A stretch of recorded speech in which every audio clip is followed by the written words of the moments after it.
বন্দিনী যেমন আমার বাসায় যারা আছে বেশিরভাগই কিন্তু বন্দিনী এবং বন্দিনীদের আমি রিহ্যাবিলিটেশন করতে চাই। যেমন তাদেরকে তো কেউ কাজে রাখতে চায় না। সে একটা মার্ডার কেসের ছিল, তাকে রেপ করা হচ্ছিল, সহ্য করতে পারে নাই, বাবা লোকটাকে মেরে দিছে, বাবা মেয়ে দুজনকেই মামলাটা দিয়ে দিছে। মানে জেল খাটা আসামিকে কে বিয়ে করে? এইসব মানুষগুলাকে আমি চাকরি দেই বা হেল্প করি। মেয়েরাই মেয়েদেরকে সাপোর্ট করছে না। যদি কেউ এরকম রিভিলিং ড্রেসও পরে, কারো কি রাইট আছে তাকে তার গায়ে হাত দেওয়ার? মুখের কথাই সে তার উপর ঝাঁপায় পড়তেছে। ফোকাস করা হয়েছে আমার অ্যাপিলের উপরে। ওরা জানে না যে আমি মামলার কয় নাম্বার আসামি, হ্যাঁ, বা কি মামলা কিছুই জানে না। ডাক্তাররাও রোম্যান্স করতে পারে, ডাক্তারদেরও স্বামী থাকে, আরে ডাক্তাররাও বাচ্চা পয়দা করে, বয়ফ্রেন্ড থাকে, ইটস ওকে।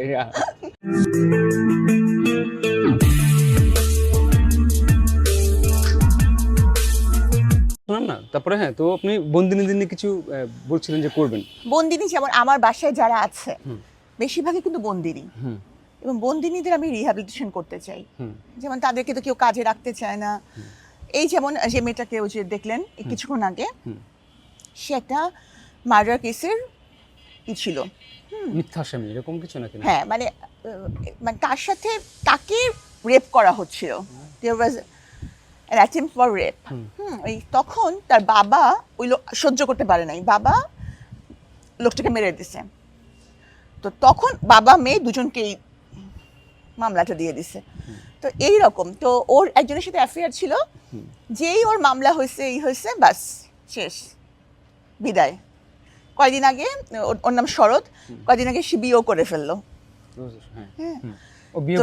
হ্যাঁ, ওর মানে জেল খাটা আসামিকে কে বিয়ে করে? এই জন্য সে ওর বয়ফ্রেন্ড বিয়ে করে ফেললো। তো এইসব মানুষগুলাকে আমি চাকরি দেই বা হেল্প করি। তারপরে যাদের ওদের বাবা মার জন্য করি, ওদের সন্তানদের জন্য করি। বাট লাইক ওর লাইফ কি ওভার মনে হয় আপনার? না, অফকোর্স নট। ও আমার সাথে এখন আসছে, আমার পিএস হিসেবে কাজ করতেছে। অনেক কিছু ওকে আমি শিখাচ্ছি যেগুলো আগে পারতো না। যেমন বিভিন্ন কিছু মানে ল্যাপটপের কাজগুলো, টাইপিং, এগুলো শিখাচ্ছি। হ্যাঁ, তারপরে হচ্ছে কথাবার্তা সবকিছুই এটিকেট, হ্যাঁ, যেগুলো ও জানা ছিল না। তো আমার মনে হয় যে আস্তে আস্তে এখন দেখা যাচ্ছে যে ওর নিজের উপর একটা কনফিডেন্স ওর গ্রো করতেছে এবং ও আমার ইচ্ছা যে ওকে দেশের বাইরে পাঠায় দেওয়ার। অ্যাটলিস্ট দেশের বাইরে এই সোশ্যাল বুলিং এর তো শিকার হতে হবে না, অ্যাটলিস্ট। এটা একটা ব্যাপার। আর আমাদের এখানে মেয়েদের উপর আসলে যে বুলিং ব্যাপারটা বলছেন, অনেকাংশে কিন্তু না, অনেক বেশি। সো এটা নিয়ে আসলে আপনার কোনো প্ল্যান নেই যে বা পসিবল কিনা বা এটা সলিউশন? যতক্ষণ মেয়েরাই মেয়েদের শত্রু থাকবে, যতক্ষণ মেয়েরা নিজের সেম সাইডে গোল দিবে, যেমন ফুটবল খেলার মধ্যে কেউ যদি সেম সাইডে গোল দিয়ে দেয় তাহলে কি হয়, ঠিক সেরকম, ততক্ষণ পর্যন্ত আমি মনে করি না যে মেয়েদের ওই ব্যাপারগুলো নিজেদের প্রতিবাদ নিজেদের করা উচিত। নট অনলি প্রতিবাদ, যখন একজন প্রতিবাদ করছে তাকে আরেকটা মেয়ে খারাপ বলছে, এটাকে আপনি কিভাবে করবেন? মেয়েরাই মেয়েদেরকে সাপোর্ট করছে না। মেয়েরাই মেয়েদের একটা দোষ ত্রুটি খুঁজে হ্যাঁ, এমন আমি বলছি না যে মেয়েরা সবসময় খুব ফেরেশতা, তা তো না, আছে, কিন্তু unnecessarily without knowing the fact we are blaming the girl. We are blaming the girl. Even when a girl is suffering from a harassment, sexual harassment, or any sort of abuse, at that time we are accusing her for her dress, for her get-up. What is this? যদি কেউ, আমি ধরে নিলাম যে যদি কেউ এরকম revealing ড্রেসও পরে, কারো কি রাইট আছে তাকে তার গায়ে হাত দেওয়ার? রাইট আছে নাকি? তাহলে তো এই এমনকি যে আমি যখন ফেসবুকে go through the comments, I see যে এই যেই লোকগুলো এই ধরনের কমেন্টস করতেছে, মানে পারলে সে মানে কি বলবো, মুখের কথাই সে তার উপর ঝাঁপায় পড়তেছে, ঠিক কিনা? মানে সামনে নাই তো, মানে পিছিয়ে আছে, লেখার মাধ্যমে মনে হচ্ছে সে ওর সাথে করতেছে। তো এটা কি বলবেন? How about your life? আপনি রোদে কালো হয়ে যাবেন, হ্যাঁ, এই ছাদ আপনার, এই আমার পাকা রং, হ্যাঁ, দিস ইজ ইওর প্লেস, হ্যাঁ, আপনি এখানে একটু হেঁটে একটু গল্প করি আমরা, হ্যাঁ, আপনি এসে হাউ অ্যাবাউট ইওর লাইফ? এখন আপনার লাইফ কি? Are you like sorted? What do you think? না, আমাকে তো হচ্ছে যে আমাকে যেভাবে প্রেজেন্ট করা হয়েছিল আমার মামলার সময় বা যেভাবে, হ্যাঁ, যে মনে হচ্ছিল যে আমার ফোকাস করা হয়েছে আমার অ্যাপিলের উপরে, মানে ওরা কিন্তু আমি আগেও বলছি যে ওরা জানে না যে আমার মামলাটা কি, ওরা জানে না যে আমি মামলার কয় নাম্বার আসামি, হ্যাঁ, বা কি মামলা কিছুই জানে না, কিন্তু সাবরিনার মামলা হিসেবে জানে, এবং তারা আমার ওই অ্যাপিলটাকে ওরা ফোকাস করে, এবং যে কারণে আমি যদি যতই নর্মাল ড্রেসও পরি তাদের কাছে তাদের মধ্যে ওইটাই ঘুরতে থাকে। তো আপনার কি মনে হয় যে আপনি সুন্দরী দেখে এই একটা ভালো একটা প্রবলেম বা এই ইস্যুটা একটা ক্রিয়েট হয়? আপনি তো সুন্দরী না হলে এতটা হতো না, এই ব্যাপারটা কিরকম? না, আমার কাছে মনে হয় যে আমি বিউটি ইজ আ কার্স, আপনি বলছিলেন আমার সাথে, আই রিমেম্বার। হ্যাঁ, অনেক অংশে তা, এবং মানুষ যারা বিউটিফুল সবাই ভাবে যে সে একটু মাথা মোটা হবে, হ্যাঁ, মানুষ কার্ডিয়াক সার্জন হবে এটা ভাবে না, মানুষ এটা আশা করে না যে কার্ডিয়াক সার্জন হবে। তো অনেকেই কমেন্ট করে যে ডাক্তার হয়ে এমন, মানে ভাই ডাক্তার মানে কি? ডাক্তার মানে কি বিশ্রী হতে হবে? ডাক্তার মানে কি তার পোশাকে আমাদের কিন্তু এরকম কোনো নাই যে তুমি তোমার সোশ্যাল লাইফে তোমার পোশাক কি পরবা, এরকম কি কোনো কথা আমাদের মেডিকেলের বইয়ে, আমার যেমন হিপোক্রেটস ওথ নেই, তখন কি আমার সোশ্যাল লাইফে কি আমি কি পোশাক পরবো এটা বলা থাকে না। তো এই ডাক্তার এমন হয়, তাহলে ডাক্তারদের ব্যাপারটা মানুষের মাথায় ইমপ্রিন্টেড হয়ে আছে যে তারা একটু এরকম অগোছালো হবে, তারা খালি পড়বে, কিন্তু আসলে এটা হওয়া উচিত না। হ্যাঁ, আমি আগেও বলছি যে ট্রাই টু জাজ a doctor by his or her skill, right. their sympathy and empathy towards the patient, right. not by their look. আর সেই লুকটা কি ইসের বাইরে, মানে হসপিটালে না, হসপিটালে তো I have to put on my apron and I have to put on my surgical gown and all these, and I cannot show my hair, I cannot have any ornaments on my ears and all that. তো কিন্তু বাইরে I have a life.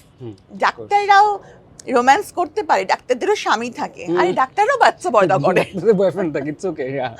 মানে এই জায়গাটাতে আসলে আমার পুরো মন ভালো হয়ে যায়, মনে হয়েছে যে আমি এখান থেকে দাঁড়ায় আকাশটা ধরতে পারতেছি।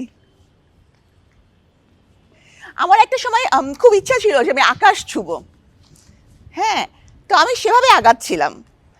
কার্ডিয়াক সার্জন হওয়া এটা কিন্তু প্রায় আকাশ ছোঁয়ার মতনই। তো আকাশ তো পাইলট সার্জন তো হলাম, কিন্তু এমনভাবে পড়লাম এখন আমি আবার আকাশ ছুঁতে চাই। তো এখানে যখন আসি না তখন ওই ফিলটা হয় যে একদিন আমি জেলখানা থেকে এইরকম আকাশের নিচে কখনো ভেবেছিলেন? যখন জেলে ছিলেন তখন কি এরকম একটা দিন আসবে আপনার লাইফে? জেলখানায় যখন ছিলাম তখন কিন্তু আমার কাজটা আকাশের নিচেই ছিল। আমি বাগানের মালি ছিলাম, ফুল বাগানের ইনচার্জ। হ্যাঁ, এই কোদাল দিয়ে করা। আমি কিন্তু জীবনে আমি মালি টালি এর প্রতি আগ্রহী ছিল না। আমার আব্বা ছাদ বাগানে বাগান করতো, আমার কাছে খুব অসহ্য লাগতো, মানে গার্ডেনিং ওয়াজ নট মাই হবি। হ্যাঁ, মাই হবি হচ্ছে যে আমি রিডিং। সেখানে গিয়ে দেখে এখন আমাকে, আগে আব্বা মাঝে মাঝে বলতো কি, এই যে আব্বা মাঝে মাঝে বলতো এই মিষ্টি একটু ছাদের কাছে পানি দিলেও তো পারো, তোর আব্বা আমি এগুলো পারবো না।